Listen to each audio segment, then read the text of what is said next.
Hello YouTube, this is Donnie Lester for Pagan Fellowship. Apologize for moving the camera around like that, it just looked like crap.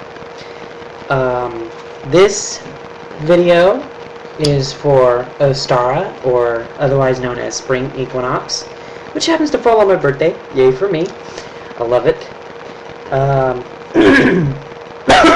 Excuse me. Yeah, I do smoke, unfortunately. I do. For all those of you out there who are not old enough to smoke and are viewing this video, don't do it. I'm 24 and it's the worst thing I've ever done to myself. And I have tried quitting 6 times in the last 5 or 6 years. Couldn't do it. Couldn't go more than 2 days without a cigarette.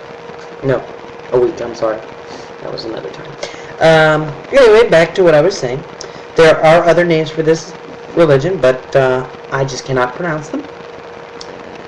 The date this usually falls is the 20th, 21st, or 22nd. I do mine on the 21st because I like to celebrate my birthday at the same time, which I incorporate really neat little ideas into my ceremony to celebrate both my birthday and the coming of spring. The meaning of the word is, it is a German word for dawn.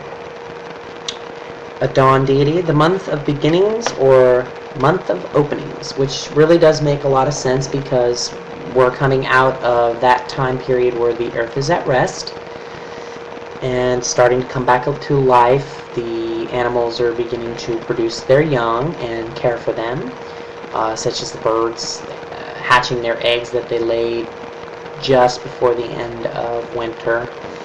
The plants beginning to regrow and take on their former glory with their greens and their wonderful other colors that you do see out there. The ritual focus for this one is fertility, sunrise ceremonies. You have offerings of the goddess of spring. Depends on what particular tradition you follow, whether or not you specify a specific god from one of the many numerous pantheons. Pretty much every pantheon out there has a deity of spring because it is a very, very very highly practiced religious. I'm sorry, it's like 2 o'clock in the morning here, so, and I just got off work about 3 hours ago, so I'm getting tired. There's a lot of information on this one because this is one of the older pagan holidays, which gets me to the age. It's by in the scientific community, it's about the age of the holiday is about 3000 BC or older.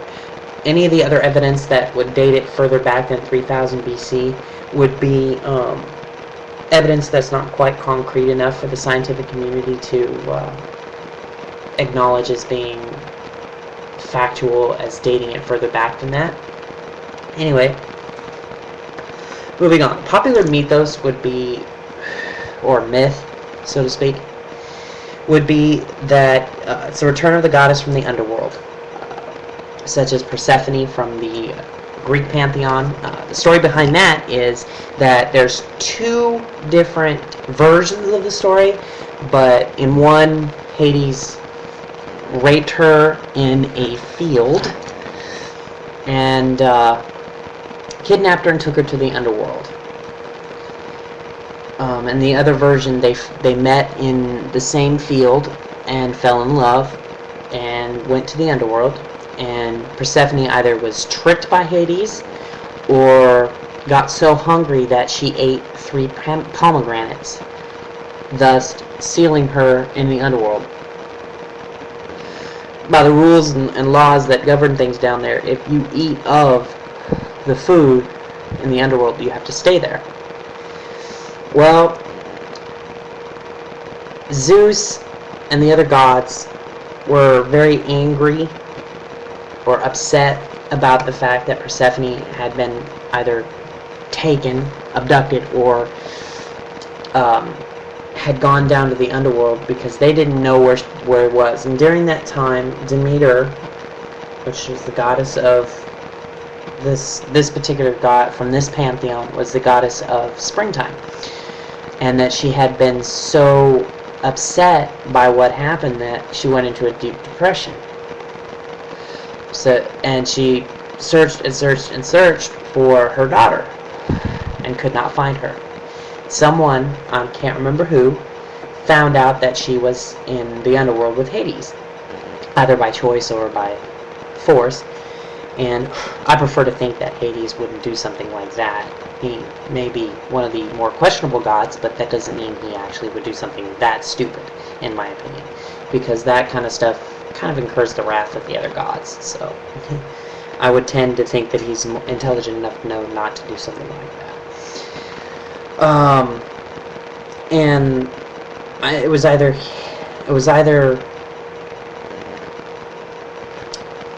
Hercules or Zeus convinced Demeter and struck a deal that 6 months out of the year she would return to the underworld and be with Hades,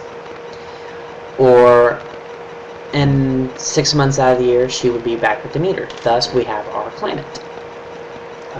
Moving on, the astrological sign for this is 1 degrees of Aries, fire, and fixed. And as I've stated in another video, I have a program that can track that stuff for you if you don't want to trust the calendars, because I have noticed that some calendars are accurate and some are not. So if you'd like to get that, just leave me a comment. I reply to all my comments. Some people make fun of me for it, but I don't care. Sorry, I got distracted. The next thing would be the planetary ruler is Mars. The custom of dyeing eggs on Ostara is known by the early Egyptians, Persians, Greeks, and Gauls, and Romans. They used vegetables and flowers. They'd soak them in this, and while that was going on, they boiled whatever they were soaking it in to obtain unique colors. I believe it was the Persians actually dyed theirs red, one color, and they got their unique colors from, as I stated before, using vegetables and flowers to get the unique colors from the different eggs.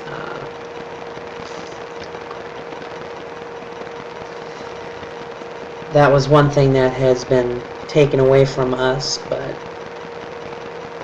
I'm going to go ahead and move on to something a little bit more interesting. Right now I'm reading from only one of my source books. I have another source book that has a lot of little information about it.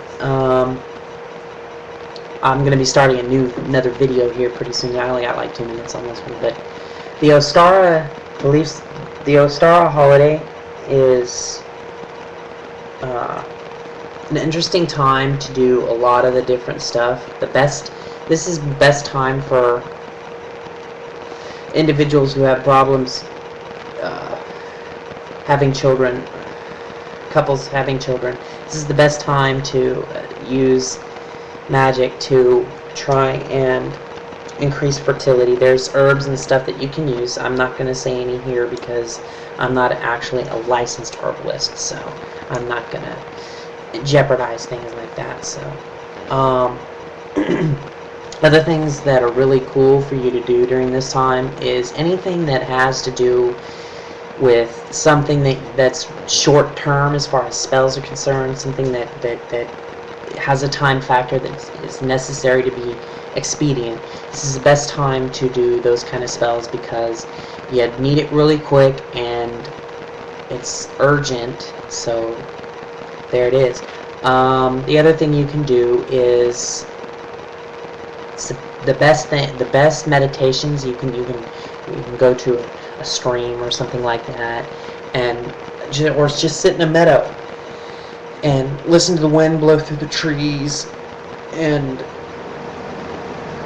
a bunch of other stuff like that. I'm sorry I didn't turn any music on for this. This was a spur of the moment thing, but you smell the scent of the flowers, listen to the brooks, water run, wherever you are. I've got about 7 seconds, so all of you out there, blessed be, and have a good night.